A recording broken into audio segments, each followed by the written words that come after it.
Published 1706 EDT, the 14th of October 2017. Updated 1706 EDT, the 14th of October 2017. Michael Palin has traveled the world, but he won't be getting an invitation to the White House anytime soon, because he's just compared Donald Trump to Joseph Stalin.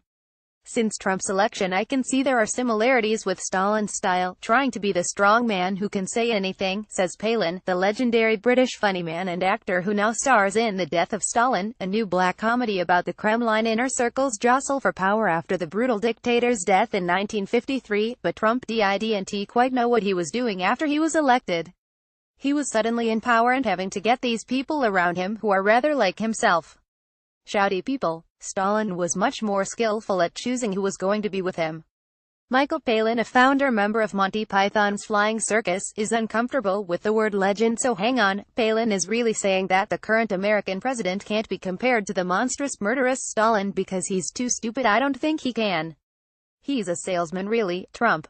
That's what he's good at, doing deals. That's a breathtaking insult from the normally affable Palin, founder member of Monty Python's Flying Circus and famous for movies such as Brazil and A Fish Called Wanda, as well as the many spectacular travel programs he has made all over the globe.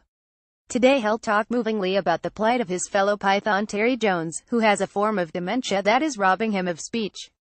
But for now we're discussing his superb new movie from Armando Iannucci, creator of the political satires Veep and The Thick of It, so comparisons with the modern day and Trump are inevitable. And Palin has a punchline, an even bigger insult for the president. I see Trump as more like Mussolini. Mussolini always juts his chin out and turns away at the end of a speech.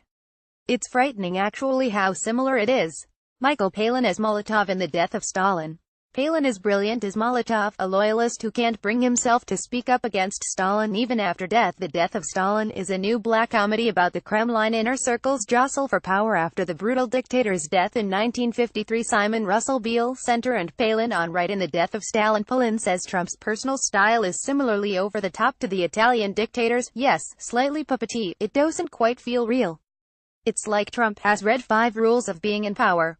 Shout a lot. Turn away so it looks as though you've said something of enormous consequence. And jut the chin out. Mussolini was always leading with his chin, and it made him look rather ridiculous. Stalin would never have done that, despite that faint praise for a man who murdered millions of his fellow Soviets. The new movie ensures Palin won't be welcome in the Kremlin either. He is brilliant as Molotov, a loyalist who can't bring himself to speak up against Stalin even after death. Stalin's crimes were many, but he is still adored by some Russians.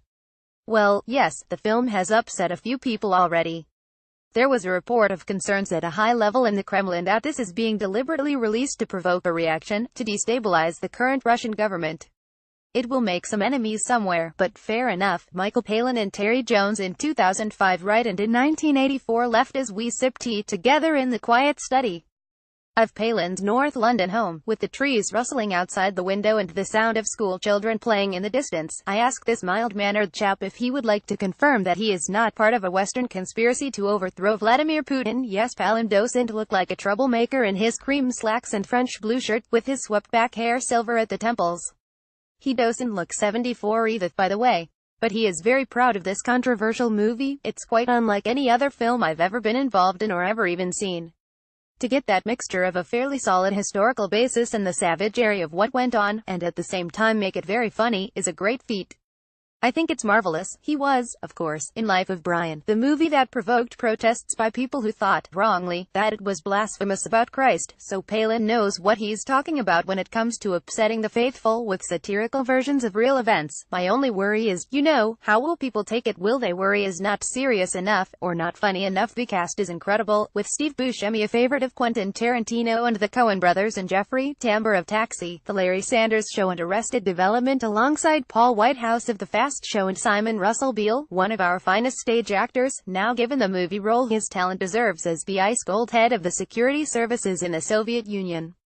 Andrew Garfield as Robin Cavendish in Breathe Out. October 27. Andy Serkis directs this life-affirming, true-life tale, which stars Andrew Garfield right as Robin Cavendish, who is paralyzed from the neck down by polio and spends his remaining months helping others with chronic illnesses. The killing of a sacred deer. Out November 3. Colin Farrell and Nicole Kidman star in this psychological horror, which won Best Screenplay at Cannes. This is director Yorgos Lanthimos' follow-up to his surreal, multi-award-winning The Lobster. Film stars Duenty Die in Liverpool, out November 17. Annette Bening stars as real-life Hollywood actress Gloria Graham, and Jamie Bell as Liverpudlian actor Peter Turner in this story of love bridging an age gap. Julie Walters and Vanessa Redgrave also feature. Battle of the Sexes, out November 24. Another real-life tale as Emma Stone plays tennis queen Billie Jean King, who was challenged by male chauvinist player Bobby Riggs Steve Carell to take part in a highly charged contest in Houston in 1973. The man who invented Christmas, out December 1. Downton Abbey's Dan Stevens takes on the role of Charles Dickens at the time when he wrote A Christmas Carol, while Christopher Plummer appears as an incarnation of Ebenezer Scrooge. Andrea Riseborough of Maid and Dagenham fame is magnificent as Stalin's daughter Svetlana, and Rupert Friend plays his wayward son Vasily. Despite being set in Russia, the movie was mostly shot in this country. Stalin's country home was built among silver pines in the woods behind Pinewood Studios in Buckinghamshire. So did that fabulously funny cast get to socialize together? Well, we did have a few nights, very few, at a sort of motel near the M40 where we all stayed. That was as debauched as we got. Lots of different people started appearing at different times, as happens on a film.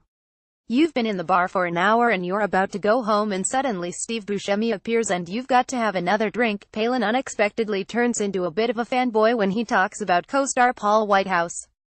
Paul is a very good character actor, which is what I always find the funniest thing. Not someone telling endless jokes. I find that quite wearying. But then Palin was always the nicest of the Pythons, particularly compared to the irascible John Cleese, the Lennon to his McCartney. They had as much of an impact on comedy as the Beatles did on pop music. Their reunion show in 2014 sold out 10 nights at the O2. We came on stage and there was a kind of roar. It enveloped you completely. It wasn't just one or two people standing up and clapping. It was a great surge, the vocal equivalent of a small explosion. They were immediately offered eye-watering sums to go on tour.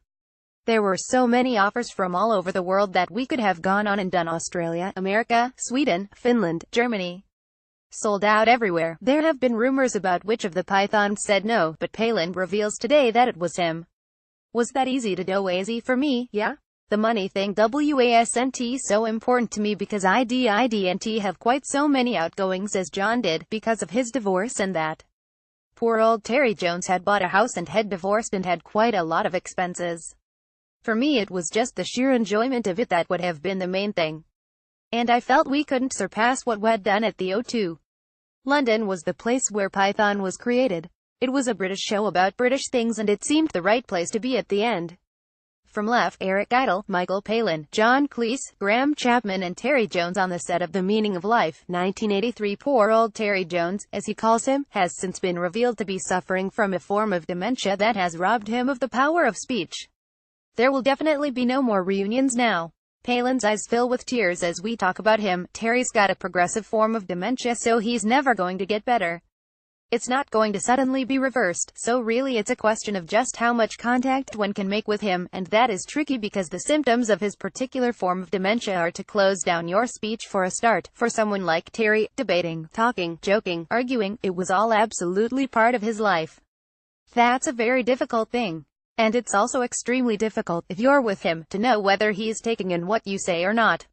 He's quite strong and healthy anyway. He walks over the heath still. But the communication system is closing down. I think the difficult thing would be if he didn't know who I was. I still see him and he gives me a big hug. He knows who I am and I assume that things are going in, so I just talk about whatever's been going on and all that. And chat away. Whether he's taking it in or not, I don't know. I don't think anybody does really. It's very, very tough. It's the vanishing away of the person you love that hurts, even while they are still here. It's not like somebody with a physical illness or even a cancer or something like that, where you can see their determination. With this, it closes you down. They're kind of receding into the distance. Oh, it's horrible. Does this make him think about his own mortality? I do think about that, but only occasionally. I'll come into my room here and think, my God, I'm never going to read all these books. I've only got another 10 years, maybe not even that. So that gives you a jolt. But I kind of ignore it and try to carry on in the spirit I've lived most of my life. And how would he describe that? I'm quite home-based, despite all the traveling I've done. Or perhaps because of it. We have strong family ties. All our children and grandchildren live in London. That's important. The rest of it is just about being in the fortunate position of being asked to do all sorts of different things and being able to indulge all sorts of interests. So it's a pretty good life. I try to do as much as I used to, but you're reminded every now and again that you can't, so you have a bit of a lie down. Palin has no tricky divorces to pay for, having been married to Helen for half a century. Their 3 children have grown up. They still live in the same quiet back street, in the white period corner house they bought in 1967, although they've also bought the one next door and the one next door to that and knocked them all through. How has he stayed married for so long? Inertia. Well, inertia and humor actually. We do have occasional rows, but generally we both have quite a good sense of humor, so we can diffuse things. Or rather, you don't go over the top in a row because you know you're going to get laughed at. He has learned to adjust to other people calling him a legend. Or legend, as I always call it. I don't know what it means. A legend is something that probably didn't happen, so that seems fair enough, and Helen keeps his feet on the ground. We do have situations my wife particularly cherishes.